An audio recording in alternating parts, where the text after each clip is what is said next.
Good morning, everyone. We are delighted to be hosting you today. We're just watching the attendees number go up, and it has just gone 9:30, so I think it's polite to just give it one more minute before we begin. Whilst you're here, take a look around. This is the GoToWebinar platform, and we will be together for an hour this morning looking at some fantastic presentations. I've seen the slides. There's going to be some brilliant questions later, so locate the question and answer section where you can submit your questions to our esteemed panel there.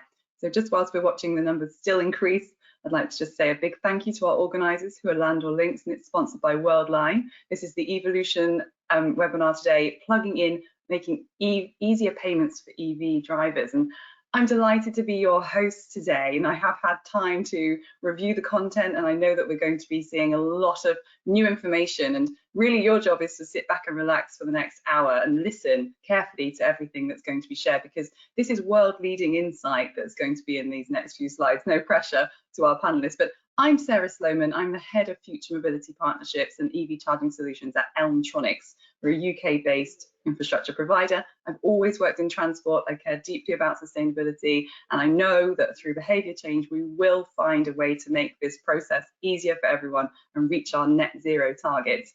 So I'd like, if it's possible, I can see that the numbers have now started to steadily plateau. So let's have a look at who we've got presenting today. Thank you. So you can see from this slide that we are joined by Wenceslaus Cartier, who is the Global Head of Transportation and Smart Mobility at Worldline. He will be doing a co-presentation with Anthony Wicks, who is the Key Account Manager, EVC and Parking, also at Worldline.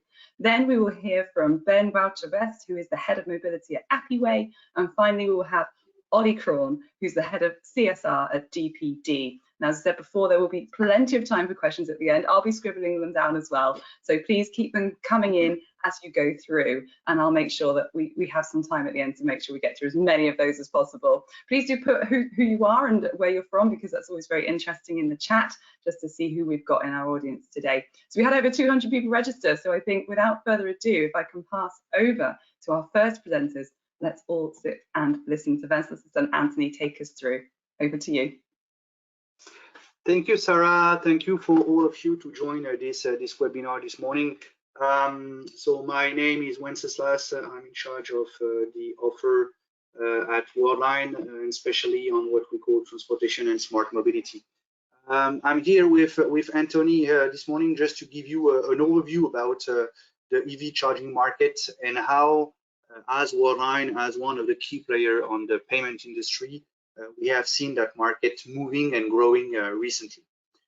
So to start and to give you some trends about that market, definitely what we have seen is that for the last 18 months, there is a big move and a booming of that industry, definitely pushed mainly by the big car manufacturers. And probably you have seen that some people like Jaguar, like Volkswagen, or recently Volvo, already announced the end of the fuel car, petrol car, very soon, 25 or 2030.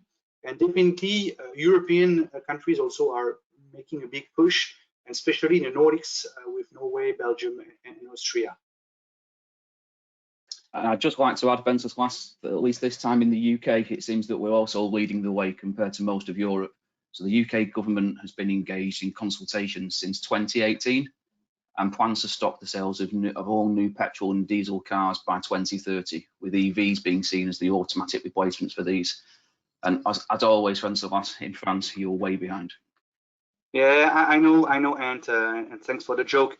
I think that in 1976, and I was just born at that time, we had an interesting TV ad saying that in France we don't have petrol, but we have ideas. And definitely we still not have any petrol at the moment, but we are trying to accelerate on that subject.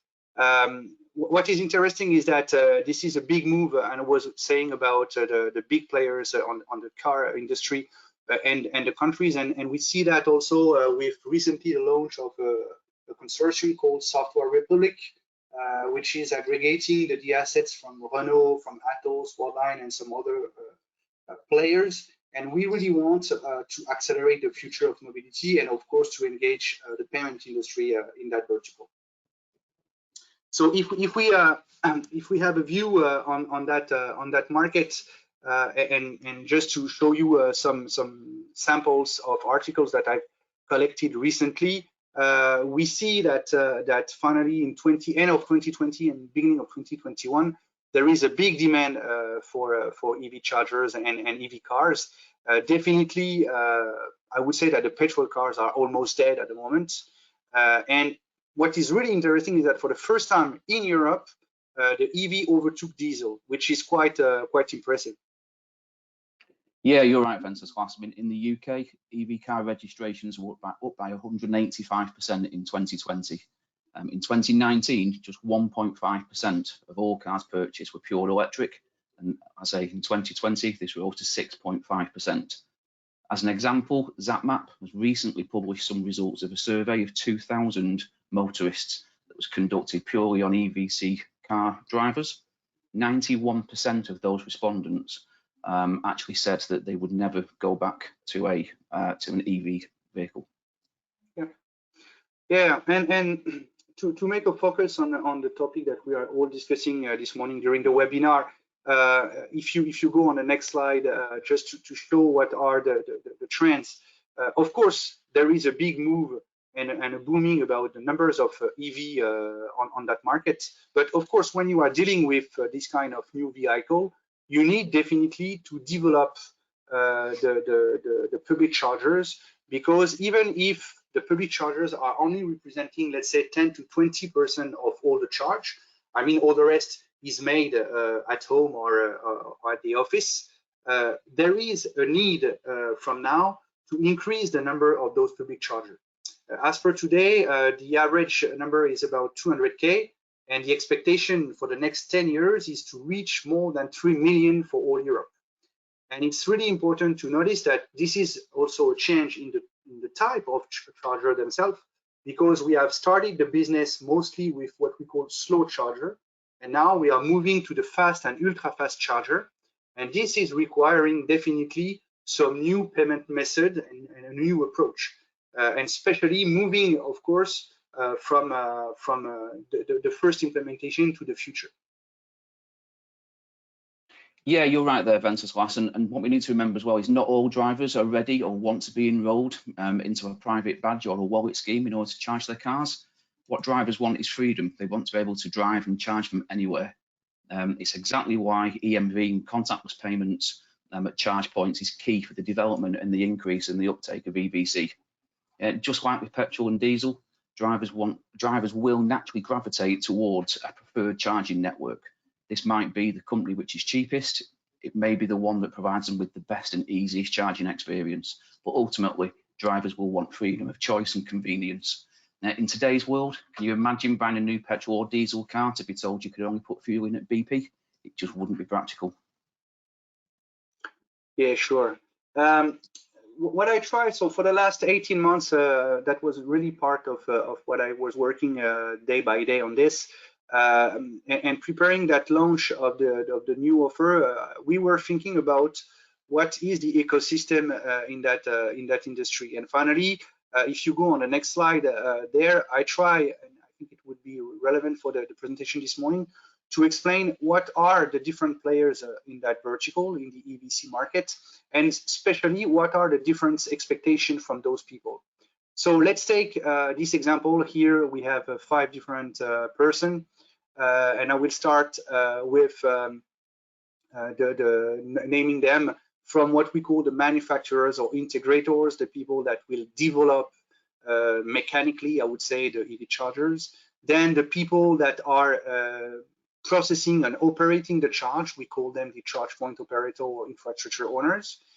The people that are aggregating the different payment method and networks between different EV charger providers, of course, the electric mobility providers, and of course, you and me, and I mean the real end user in that ecosystem, who are the users or what we call the EV drivers. So let's make a journey with all of them, just to have a better understanding of their specific needs.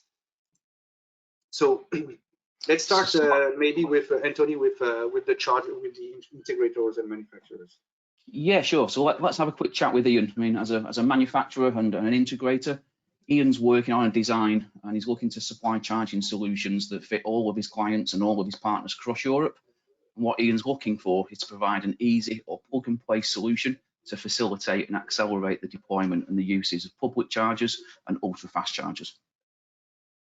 Yeah, and it was funny because I had a call this morning with a big manufacturer from the market before that webinar, and we had exactly the same discussion about, okay, what is the most important part for them, for those integrators and manufacturers, being able to make it simple, to make it easy to implement for CPOs, and being able to deploy a solution easily from one country to another.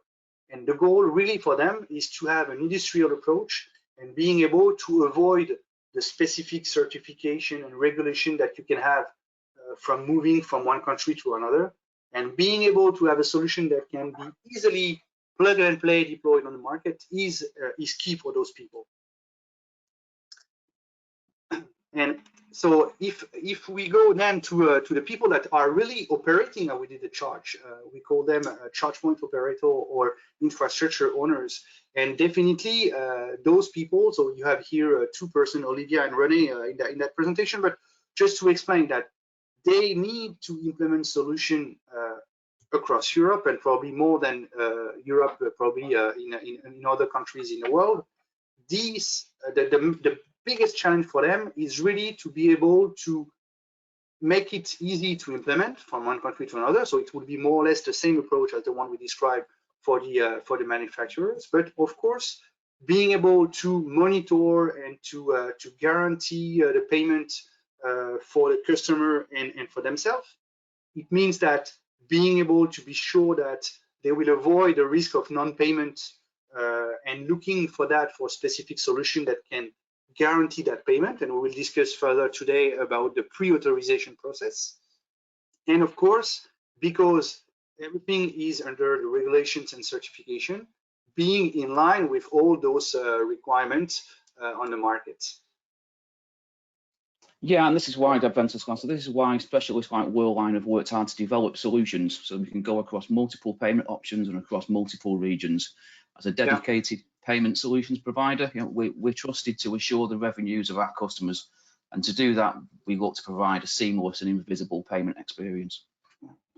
Yeah, and talking about seamless experience, that's also what the electric mobility providers are looking at. Okay, so the goal is to combine the best from both worlds, coming from the proximity side. I mean and the electronic or e-commerce approach. And if you go on the next slide, presenting what are, let's say, searching or looking at the electric mobility provider, those people are trying to simplify, I would say, the usage of EVC, and they are trying to limit the number of applications to be used by one user, and being able to have what we call at Worldline a unique one-stop approach to be deployed. And that's typically the combo that they are looking at. Yeah, and sometimes, Venceslas, this represents a challenge because they need to manage revenue sharing between charge point operators and to provide accurate reporting. And typically to do this, their own business system needs to be integrated and to be compatible with multiple EVC charging point networks, and they need to be able to collate all of the payments made across all of those machines. Yeah, definitely. And if you, let's say, if you aggregate all those requests, and now if I'm talking as an EV driver, the main challenge that we can see with the EV driver is to be able to use my my electric vehicle the way I want to use it. Okay, I don't want necessarily to be enrolled into a system or into a network to use my electric vehicle. Just like you said, Anthony, if I'm buying a Land Rover, I don't want necessarily to put fuel only on a BP station because it's a UK native solution. I need to drive from Paris to London to Stockholm, and in any scenario, being able to easily plug and play with my electric vehicle. And that's the main challenge that those EV drivers are facing today, because most of the time the solutions that have been implemented are only using a closed loop acceptance, only using a badge that is branded by the network, And because I'm driving for the first time in Sweden or for the first time in Spain, I will not be necessarily enrolled in that program. So being able to charge a car in any circumstances is definitely the approach. And combining, let's say, just like in transportation with the open payments approach that you've seen in London, being able to pay with a bank card, with a wallet, a connected watch, with an application, an NFC private badge, or cards, that's really what the market is needing at the moment. And that's exactly what we try to summarize on the last slide of this, let's say, trends presentation, which is really how we can accelerate, or how payment can accelerate and simplify the access to the public EV charger. So if you go on the next slide to end that slot, really being able first to secure the payment process. And this is really important when you are talking with the professional that are managing and operating the charging process, to guarantee the payment, especially for those DC charger business. Being able to combine and to secure all the payment scenario, it could be contactless, using a camera now with QR code and so on. Of course, all this has to be compliant with the European and the UK regulation. Being able to accelerate the deployment of that kind of solution. And we see that in Italy, we see that in the US now, you can't implement a new charger without EMV acceptance on it. So we see that payment is definitely the trigger of that deployment of the EV charging business. And of course, taking into account the needs from the end users, the customers, being able to combine and to manage any kind of payment method I will use, from open loop to closed loop. So definitely, and that's how Worldline is positioning now on the market, and probably most of the players that are entering the market with the payment, let's say, hat. This is really the accelerator to power up the EV charging market. I think that Sarah, the floor is yours. If you want to then share and give you our feedback on this, if you have any question, or if you want to switch. Well, thank you. I've been here typing away, listening to the questions coming in from the audience. But I think in the interest of time, if we could move on to the next slide, that would be great, because we're going to collate all the questions at the end. So Ben, we all saw you pop up and arrive. Welcome. Hope you didn't have too many difficulties, but if you're ready to go, over to you. Thank you very much indeed, Sarah. Well, great. Good morning, everybody. So I'm Ben from Happyway. We're a curbside management company. And as we've just heard from the colleagues there from Anthony and Wenceslas, the EV piece, the need for ubiquitous payments, the need for better ubiquity between different operators is a fascinating topic, and one that's needed really to optimize the consumer journey and remove friction in front of the consumer. We are a curbside management company with a firm footing in parking. It's important, as you see in the picture here, to understand the curbside represents a lot more than just EV infrastructure. And we really recognize the EV challenge as an additional use case at curbside. But we're already supporting loading bays, residence bays, public parking, and every type of use case that happens at the curbside. And it's an interesting space. You might think about ride hailing, which uses the curb as part of its core business, but doesn't contribute any revenue at all. Stays are typically less than a minute, but they're using this government infrastructure to deliver their core business. So the whole revenue model around curbside is increasingly complex. It's moving away from traditional parking. And now with this kind of EV overlay, we see it becoming more complex again. So if we look at the next slide, I just wanted to show some of the challenge of the traditional parking world. And it's something really today, and with the guys from Worldline alike, we're looking to make new partners to try and crack this one. Parking today is very fragmented. It's run by each local authority. And for the UK, that means 418 independent bodies all running their curbside. And while they follow a guide, there's still a distinct lack of standards across the UK for how curbside should be managed. And this is something as Department of Transport are working quickly to address. But obviously, there's a timing issue around that. Standard is still in development while EV is taking to our streets. So this relationship now between the EV ecosystem and the parking ecosystem is about to collide together. And we ask the questions around, if a vehicle isn't charging, it's parking. So on what type of parking tariff should it be paying for? If you are charging, where you are charging may be able to contribute to certain local authority KPIs, such as congestion and clean air. So getting the planning for this infrastructure right now is really, really important. But also, what's the traffic regulation order that helps you make change? These are the types of things that we draw out.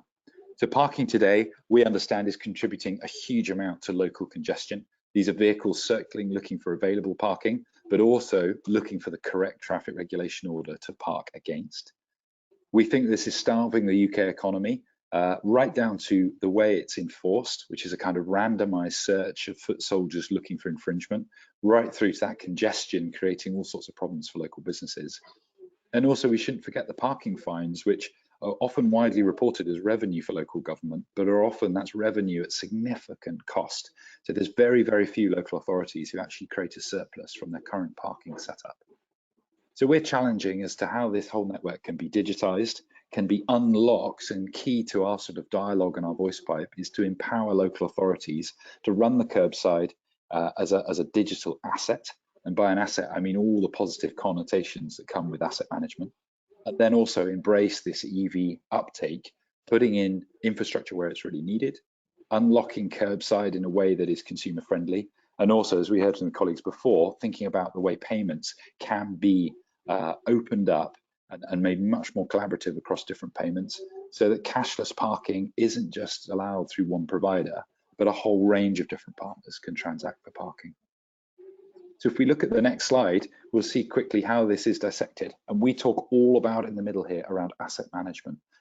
Curbside utilization is becoming increasingly fragmented by multiple use cases. Think of micromobility, think of ride hailing, car share, car club, all the logistics and freight traffic that many of us have benefited from through lockdown, delivering critical services to our door. The upsurgence in these types of services has been huge through COVID. And we're starting to look at the curbside, therefore, as an asset, where, to be frank, not a lot of parking has gone on. Parking is just one use case. So we're starting to look now at the deployment for infrastructures we've heard about already, the asset management for how these different assets will be used, and then the wider curbside access on how do you maintain access to education, access to employment, access to healthcare, all of the different access points which our curbside in our cities looks to afford through a digital twin that is backed by a local authority. This is really about enablement, and my piece here is just to call that this isn't leaving local authorities behind. This isn't the private sector as an overlay on our physical streets, leaving local authority out. It's absolutely vital that local authorities are digital ready. The skills in those departments become digital native, and they can then support the EV rollout in a way that is very supportive of the existing parking challenge that we have, but in a way that is also supplier agnostic and creates a framework, a digital framework, to harmonize that user journey, which, as we've already heard, is all too important to success in the rollout of the EV. So on the next slide, we'll just see as an example of how we're doing that in parking. And we're really excited today to make new partners and start to talk about how we can crack the current sort of siloed payment industry. So the way we're currently doing this is creating curbside management systems for local authorities that build and drive the data via an API into the consumer's handheld, into fleet planning software, job carding and job scheduling. But key is it's getting that authoritative backed digital twin into the hands of the private sector. We want to move away from enforcement. We think parking fines are a terrible thing for the future of transport. We want to talk about compliance in local authorities. We want to talk about right first time parking and ultimately using the curbside to deliver on congestions and emissions. Part of this starts now for us, and on the final slide, you'll see that I'm showing here the EV charge point request tool. And this is using traffic regulation order in its current form, absorbing lots of requests from all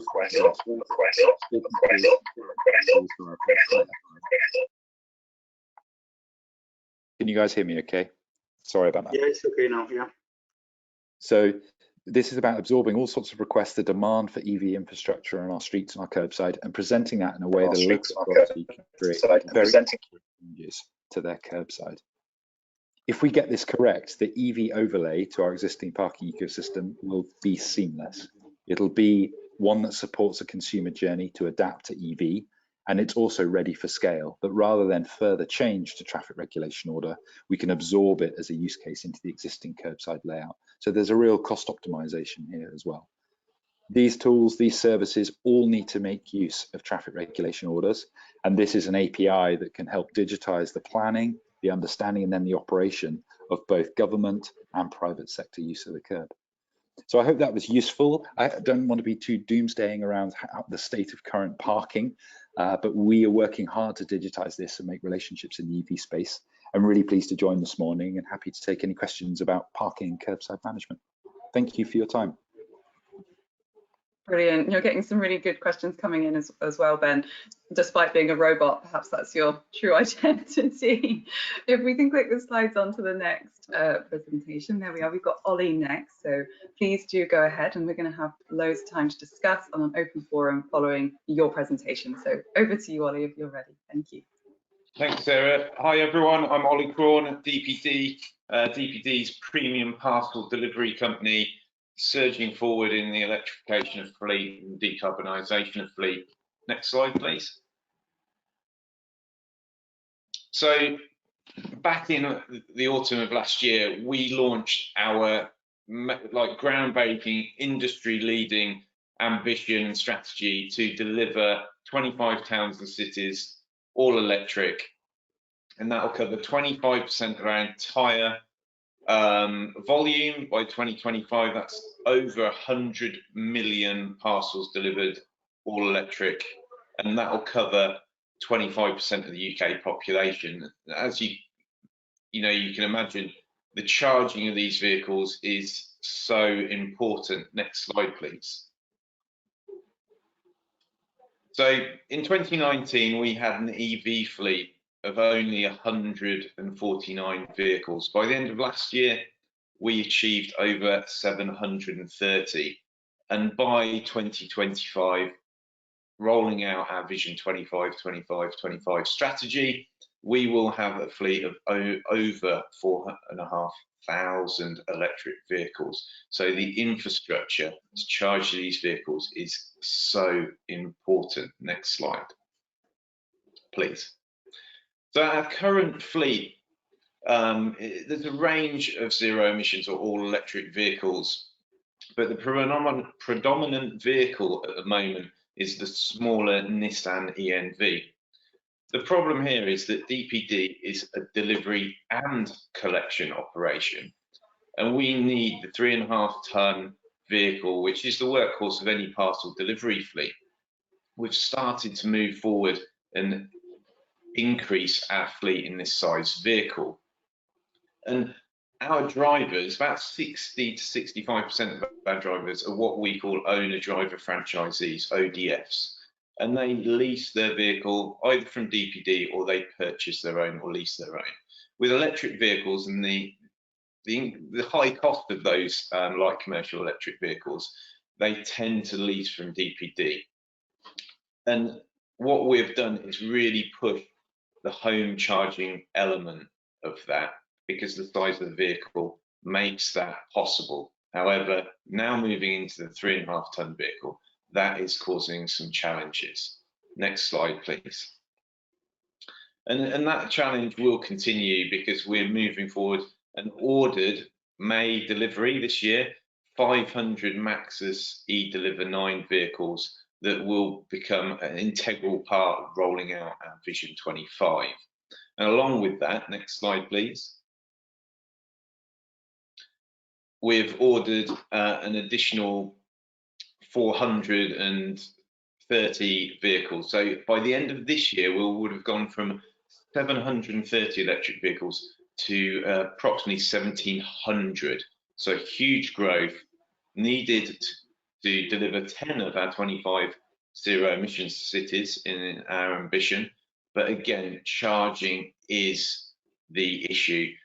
Getting hold of the vehicles is now not an issue. The cost of them is still extremely expensive, but we feel at DPD that it's a worthwhile investment to ensure that we are providing cleaner deliveries, especially in our cities and urban areas. Next slide, please. So EV charging, we partner with PodPoint in our business, in our hubs, depots and home charging. We have 41% of our EV drivers home charging and have spent £140,000 providing charge points to them in their homes. So they have the OZEV grant of £350, and then we, DPD, will pay £350 for their charge. So typically the ODF, our ODF, doesn't have to spend a penny towards a home charger. However, the issue with that is that in certain urban areas, people do not have off-street parking. Potentially, if you're renting a property, landlords still, I don't know why, but still would not want a charge point installed in their house or their property. And just to highlight the point is that it is theirs to keep. DPD don't own the pod point charger. Once it's fitted, it is handed over to the ODF. It's for them to use. If they sadly left the business, they would still have that charger at their home. It would not be taken away. So, you know, it's a real incentive to push towards electrification.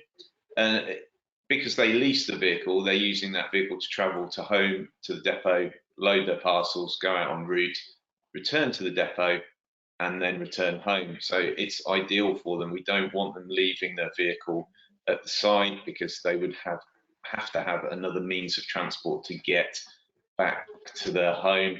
So it'd be a bit like you and I having two cars, maybe one for work and traveling to the office and back, and one for personal use. It just doesn't make sense.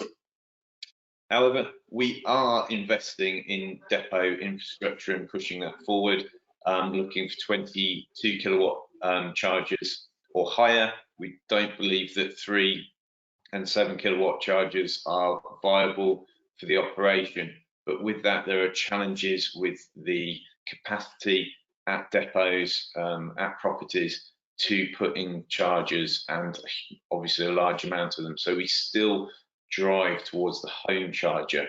But this is where public charging really becomes extremely important, not just for DPD, but for other fleets as well. Next slide, please.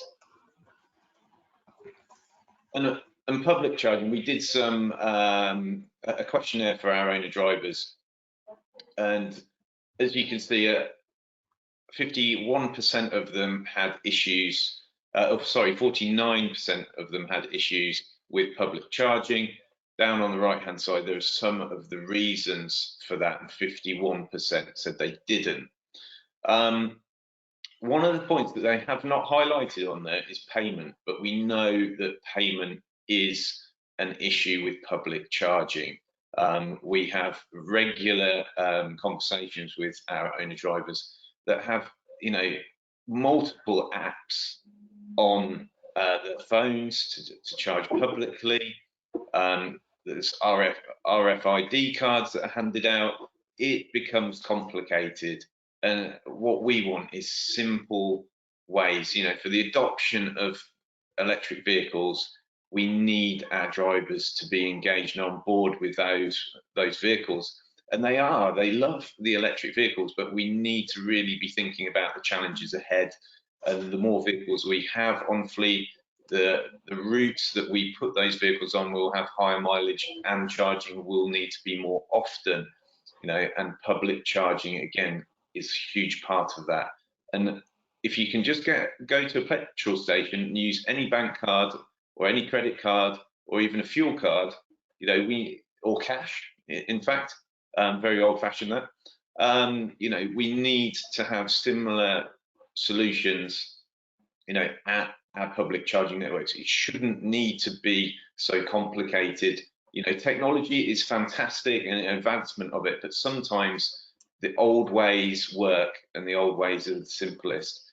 And, you know, not just for fleets and drivers, but even for, you know, private EV users. You know, if we want to see the uptake of these vehicles, we need to break down the challenges and make it less complicated for people to power these vehicles, and especially with the payment, but also the need for rapid chargers. We need to make people feel that moving from a traditional ICE vehicle, going to a petrol station, filling up and taking 5 or 10 minutes, you know, the charging of the electric vehicles needs to be similar in the public domain. It won't be 5 or 10 minutes, but, you know, if it's as quick as possible, that means the adoption would be greatly, taken up. And we all know we're human beings, so we like convenience. We like things to be quick and done at fast pace. So that is the most important element. So public charging and payment is so important to simplify it, not complicate it. Thank you. Fantastic. Thank you very much. And simplicity has got to be key. If this is going to be mass adoption, it needs to be familiar and normal and easy. Now, we're very welcome now everybody back on camera, obviously those who can, and you'll be able to hear Wenceslas, but unfortunately his webcam isn't working. So we've got time to run through the questions. I don't think you can see them, but I can. And I had some of my own, but I suppose I ought not to be selfish with my own questions and make sure the audience gets answered first. So I would like to start, please, with a question that came in from Paul Human. Thank you very much for that. He says, what do you feel is going to be the approach by government to replace the excise duty raised by the sale of petrol and diesel? Well, that's not typically relevant to the charging and the payment of charging, but it is going to be a clue as to how particularly large fleets are going to operate in the country. So I don't know who would like to answer that one. Please go ahead. I can see Ben grinning. What's your thought? I'll step forward. Hold on, Ollie. The government have got to make money some way. If petrol and the use of petrol and diesel reduces, they're going to lose probably billions worth of tax. Let's face it, it's going to get taxed, but still will be cheaper than fuel. The traditional fuel, electric charging is cheaper than traditional fuel. So if there's a little bit of tax on that, as a member of the UK population, I'd be happy to pay that. It's still, we need the cogs to keep turning and the UK machine to keep moving. So it's not going to be free, and investment is needed, to be paid back as well. So I don't see the issue in the comparison between petrol, diesel, electric, and tax. No, I think it does need to be separate, and obviously we know it's cheaper, but I think a lot of people go into the EV market space thinking they're going to save a fortune and a fortune and a fortune, but nothing is ever for free, right? And we need to sustain this business model moving forward as well. So I'm quite keen to see it become something that we can understand in normal money, normal pounds, normal pence, and have a kind of clarification over the cost as well. So the example that Wenceslas gave earlier about driving from Britain through France and down to perhaps Germany, you're going to want to be sure about what you're going to pay on that journey and hopefully have a sort of old school way of paying for it. There's a debate about whether contactless is everything, though. When you have a large fleet, you need to have a tight handle on who's going where and what charging incidents happen. That's where a flexible back office and RFID card situation really works. So we were thinking here, Rue Vincent, thank you for your question earlier this morning. You said, do you know if some EV charger providers offer a solution where it is possible for a driver to book the charging place with a predefined time slot? This is a fear of many drivers. You may have to wait, or you may lose time if no charge is available. Ben, would you tackle that one for us? Yeah, sure. So I think there are, certainly in the off street, some of our partners are offering this, that's sort of corporate sites and things like that. We're also aware of a hotel group that not yet launched, but they're looking to offer this to certain guests in the way that you can book other assets around the hotel, your spa and alike. So I think in the off street environment, yes, that's something that we're seeing increasing uptake of. Certainly for sort of fleet management and fleet optimization, a lot of the CPOs have this built in now to be able to recharge a whole fleet, of a night time. And I'm sure sort of Ollie's well versed in those elements. On street, goes without saying, is a lot more complex, and we get asked all the time about real-time availability, booking and reservation, not just for EV, but parking as well. It's a slight utopia because the challenge to promise available parking, the risk of disappointment is huge, and we typically find out about that through Twitter and alike. So you can be annihilated very, very quickly if you promise something that's made of unobtainium. But for the off-street, absolutely, and I know that's important for fleets, particularly need a guaranteed service ready to run at 6 a.m. when they start, or whatever it may be. Well, I think you might be onto something. I really like the idea that I can book in to charge and go and have a spa at the same time. What a great use of time. And whilst we've got you, Ben, actually, there was a question. I think there was an acronym in one of your slides, which caused a bit of confusion. So it was, what is ICE abuse? I believe you mean internal combustion engine, right? What does that slide Yeah, refer to quickly? That's right. So icing, as maybe it's a UK term, but it's when an internal combustion engine vehicle is in an EV bay and obviously not charging. So it's effectively icing that bay from the EV population. There is another form of icing, which is where maybe a hybrid or electric vehicle is sat in the bay and still not charging. Is that the sort of proper purpose of that bay? And that's what I was talking about. You know, that is just a parking event. There is no recharging going. And we've heard some great pieces from our local authorities. In West London, there was a diesel engine 3 Series BMW where the enterprising driver parked in the EV bay, slung the recharging plug under the bonnet, and had free parking all day because it looks like it's charging, right? This is done by a visual inspection. The ChargePoint enforcement team didn't know any different, and it's blocking that EV bay. So we have to handle all this abuse in our local authority business. You've got to hand it to the public. There's always a way. There is always a way to fool the system. Ollie, we've got a question for you here, specifically brand name dropping, but it says, Ollie, will the arrival van, when it arrives, fill the gap you might be looking for? That's from Darren and Ambona. Thank you, Darren. Yeah, I think the guys in Arrive are amazing. I was there last August. I even drove, sadly, the competitor liveried version of their Alpha model, which was fantastic. They've got the beta model. We've got a meeting next month with them. I think they're amazing. They're a British brand, obviously. They're backed by motor companies, you know, major motor companies, a major parcel carrier.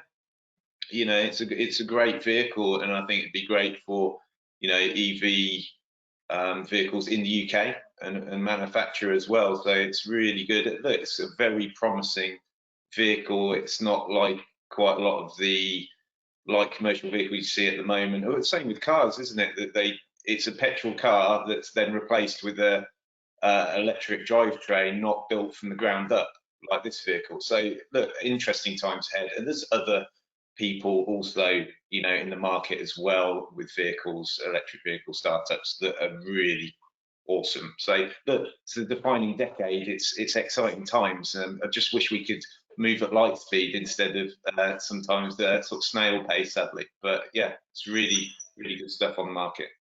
Well, hopefully we're measuring twice and cutting once. Perhaps that's why it's so slow. And once we've got you, Ollie, there's another one here from Simon Hudson. Thank you, Simon. It says, for Ollie, what does your charging infrastructure look like now, and how do you see it changing over the next 5 years? I heard you say that 3 and 7 kilowatt isn't quite cutting it. So let's hear from you. What would you like to see? I think they have their place, you know, home charging, obviously. If you have a fleet, our model is different to some of our competitors. If you have a fleet that's there all night ready to charge, potentially 3, 7, capable of that, but also the bigger the vehicle, the bigger battery. It depends on the range of the route that the vehicle's doing as well, because obviously if it's using virtually the entire range, it's going to take longer to charge. If you're charging something like an eDeliver 9 and it's used the entire range, on a 3 kilowatt, you'd be lucky to maybe even start work the next day. So it's a flexible model. Look, I think more needs to be done to increase electrical capacity to buildings, or an alternative where government and public, and I talk to numerous people and these sort of things are working in the background, but like a car park that is literally a fleet charging hub where a driver could come in and collect their van that's been charging overnight on a 7 kilowatt, leave their car in the car bay, not with the charger under the hood and it being a petrol engine like that example, but leaving their car there, and then they drop their vehicle off in the evening to put it back on charge, get their car and drive back home. But again, in our model, you're paying for a lease of the vehicle to utilize for work, and then do you want another overhead of a vehicle to get to home and back? I think you need to also look at issues with new developments in housing where 3.5 ton vehicles aren't welcome, and some flexibility around that. Maybe in the estate, the new development, there's some parking area that has charging that welcomes service vans, because let's face it, it's not just DPD. There's huge telecom businesses, broadband businesses that are around the UK that have works plans that are home fleet. So Absolutely. that problem is great. I'll be quiet now. I've probably gone on too long. Thank you. If we're looking at Anthony and Wenceslas's presentation earlier, but by 2030, we're predicting the need for 3 million chargers being needed. There's a question here which I find interesting, which says, it's Jürgen Goebel, thank you for your question. Assuming EV charging kiosks do not have a printer, how will I get a receipt for the loading service and the payment? So when you've used the machine, the charger, how will you obtain a receipt for that if it's simply a contactless payment? Yes, sure. Thank you. Go ahead. Thanks, Sarah. Thanks for the question. Yeah, obviously there is no printer on those kiosks. So we had exactly the same approach as the one we have for public transportation. We have developed a feature we call it e-receipt. In fact, when you are using your bank card or your wallet, tapping it on the reader to charge your car, what we are doing as Worldline, but it's common to the market, is we are tokenizing the information. It means that we are transforming, combining the information which is sensitive, the information coming from your bank card, to an insensitive information, insensitive data called a token. And thanks to this token, you would be able then, if you need, I don't know, for the reason, if it's just for personal expenses or for professional receipts, you would be able then to go on the website from the charge point operator. Let's take the example of EasyVia for the French market. And then on the EasyVia platform, you would be able, using a pop-up managed and secured by Worldline, to tap the PAN number of your card, which is a sensitive information. And thanks to the tokenization that will be provided by our service, then EasyVia, in that example, would be able to retrieve and to show you all the payment that has been made using that card. And of course, being able then to print out the receipt if you need one. So it's definitely the best way to manage that, because you don't need necessarily to enroll yourself or to be logged with some PIN entry information or with some password and information like that. Just using the PAN number, tokenizing this information, and then allow the system to show you exactly all the payment that has been made using the card. Of course, and if you have got a sort of plug surfing arrangement or interoperability whereby you can log on with a QR code and an app, you can have it all tracked and logged in there as well if you use a back office supplier. Now, I've got a specific question still on Worldline here from Daniel Simpson. Thank you, Daniel. How can the Worldline solution deal with the points in the consultation on opening up charge point data and using a single payment metric? Do you have anything to add to that question? Thank you, Daniel. Thanks for the question. So about today, the data that we are managing, as per today, we are just the solution that we just launched yesterday is just deployed for enhancing the existing solution in the markets and enlarging the acceptance of EMV. Regarding the data, this is a challenge that I know that some of our teams are working on, because definitely there is a big move to be done there. And of course, being able to have one single approach may have sense. It's part of what we call also a mobility as a service. And I know that this is something that needs to be investigated more and more, because probably, and that was part of what we are starting to do with Software Republic, with Renault and some other players on that consortium, is to aggregate and manage all those data and being able to have a single point of payment, whatever you are using it for, EV charging, for parking, for car washing, or whatever. So yeah, that's part of the ecosystem, and that would be part of the challenge we have to face. Thank you. Anthony, anything you'd like to share with us on that matter? I think it's always difficult with data, and it's going to take a lot of collaboration from a lot of different people across EVC chargers, as Wenceslas has said, across car washers, car washing, parking companies. But data is key to a lot of people, but it's also the more sensitive part. I think in terms of the payment piece, we can look to collate that and provide reporting around what we're collecting in terms of payment, but it's then how many people would want that shared, for example, potentially with their competitors. Thank you. There's a lot of questions in here from sort of government point of view, and not just local government, but central government as well. I was looking particularly at one from Juliana. How do the new ideas we've heard today fit with the DfT's consultation on improving the consumer EV experience? Government mentions not relying on smartphones, for example. We know that connectivity on charge points can be a challenge, and that's when the RFID card is king or contactless payment is king. So we do need to be thinking carefully about location. Anybody like to take that one with a government view?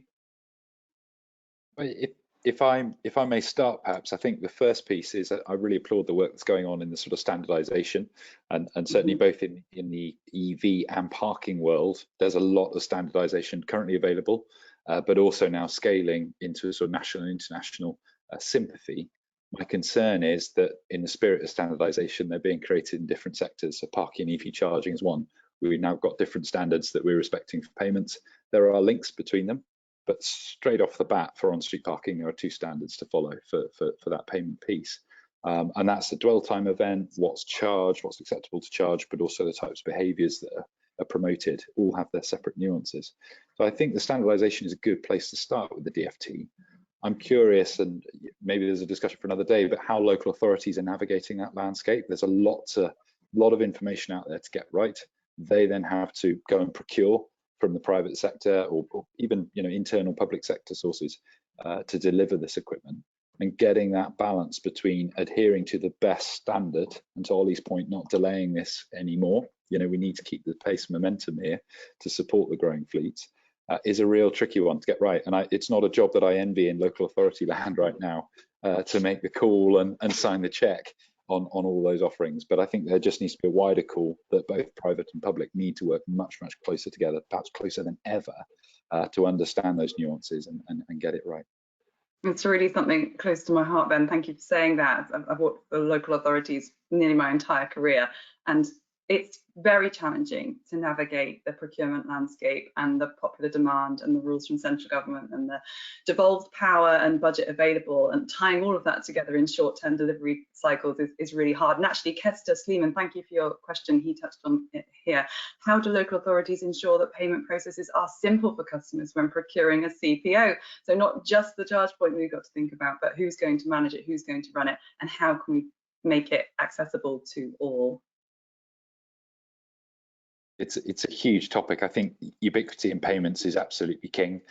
App, RFID, we've been following a lot of the connected vehicle progress and how a vehicle by its location and obviously has an understanding of the charge it's onboarded at that location can start to help. But I don't want to sort of put a prism of future tech into this. It's complex enough. I fully agree there is a sort of consumer and user of this, that I've got too many apps on my phone at the moment, and it's hugely frustrating to navigate between them. So I don't have a silver bullet on this call. I welcome the colleagues if they have, but I think it's absolutely starts in standardization to get it right. Yes, and frameworks definitely help. And so I think giving as much collaboration and information and education as possible from private to public and public back to private too. We learn a lot as we go. Jorben Henriksen, thank you for your question. I think this is actually for Anthony or Wenceslas. It goes, any specific bank rules or certification, etc., needed for EV charging, like for public transport? So I suspect this is relating again to standardization. What are your thoughts on that, specific banking rules? Thanks for the question. There is some specific rules. I would say that Visa, at least Visa and MasterCard, have implemented a specific what we call merchants code, MCC, which is the 5552. So introducing specific needs for that market. I was saying that previously, saying that we need to do a pre-authorization, we need to manage pre-authorization on contactless payments, which was not available before that. The pre-authorization was only available for contacts, just like in petrol. So this was also some addition to the regulation, I would say, from Visa and MasterCard. Another one also was the timeout. Again, the timeout for the pre-authorization on petrol was only for 20 minutes. Now we are able to reach up to 24 hours. So a lot of, let's say, fine tuning of existing solution and existing regulation. What we can see is that it's not like in transportation. Transportation has very specific rules to avoid a lot of what we call SCA, secure authentication. Here in EV charging, we will not avoid that. But again, the goal is to play a little bit with the existing regulation and to adapt it specifically to the requirement or the demand on that vertical. So slight changes, but really necessary to address these new markets. Thank you. And staying with you, Julien Mason has said, what is important for Worldline to be put in a position to aggregate multi-payment providers and CPOs and EMPSs? What do you feel about that? Is it a technical challenge or a business challenge? It's both a technical and a commercial challenge. The first one is to be able to have a solution that can be deployed in, so we have now 25 or 26 countries over Europe that we can address with that. So being able then to be aligned with the specific rules or regulation for those countries. And of course, our goal is to, let's say, be competitive compared to the local acquiring platform, because having a solution that is easy to deploy is a good thing. But you need also to be competitive, because in that market, with, let's say, today maybe 1 or 2 or 3 charge per day made on a charger, you can't put a lot of money necessarily on that kind of solution. So we need to be innovative, but we need also at the same time to be very price aggressive in order to address that market. So it's both technical and commercial, I would say. Thank you. And I just can't believe how fast the time has gone today. There's still probably 15, 20 questions, which we simply won't get to. So as I said in the chat earlier at the start of everyone's presentations, do feel free to connect to us on LinkedIn. We're not going to solve this in a 1-hour webinar. So if we can take this conversation and carry it on, focusing in on today's presentations, I can feel that there's some really critical areas that we need to focus on. A single payment method, keeping things simplistic, making it easy to pay. But really today reminded me that about opening up charge point data so that people can understand where their charges are, they can plan their route, and they can be sure that the payments are clear and accountable, particularly if you're operating large fleets, and most of all, having a reliable network. So why don't we go from one-to-one just to have your closing thoughts. So Ollie, first, may I come to you? What do you feel is the best way to solve this problem? Momentum. I think sometimes the fear of making the wrong decision is the thing that holds us back. Look, you know, I'm sure when petrol vehicles came about, there wasn't some set plan and how it was going to roll out 100 and whatever years ago. So let's keep moving. In 5-10 years, maybe some of these decisions won't be around anymore, but we need to see what works and what doesn't instead of talking.